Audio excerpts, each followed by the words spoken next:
otime kaka idware no. Ong'e sani jo Kenya ok ywag ni udi richo. Wacho ni udi to beyo ndi, lakini seche midwa timeni priority wa en mane. Ka koth nya chwero, koth oduogo kawuono, kiny to ni ElNino ting'o ji nikech onge kaka ng'ato awuog. Seche moko ero jo weather forecast oseng'iso ni koth dhi bedo mang'eny, wuoguru dhi safer places. Kaka ja Kenya ni dwa wuok ma dhi safer places. Yendwa nino ka nitie jok mok ne nya timo penj nikech skunde onge classes, nikech security onge yo maber, health issues, siptande onge yath. Yendwa nino ka MP zero yan ng'anyo kani CDF nye onge gik machal kamago.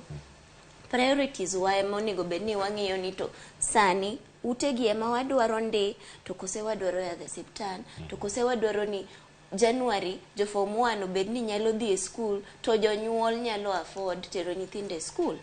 Koro priorities ok ber ka president bedo ka gima he's out of touch with the reality. Ong'iyane ni to ang'o ma jo Kenya ywago sani, ang'o ma jo Kenya dwaro kabisa nikech ushuru moseket gi koro ging'eny ahinya.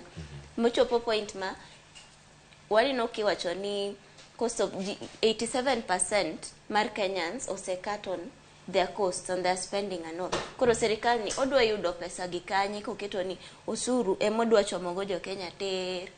Gidwa golo pesa ni kanye. Koro otemo ng'iyane ni priorities gin mage. It is not good ka head of state chung to wacho ni udi to wadhi gero mpende msipopenda. Oken gima ber. Erokamano ahinya Brenda. Michael, kado bed ni sirkal ne olos kod kweth mar Azimio la Umoja, jatend piny Kenya seyo Azimio, kendo joko wacho kanyo ni Azimio seyo chenro mag gedo mag udi.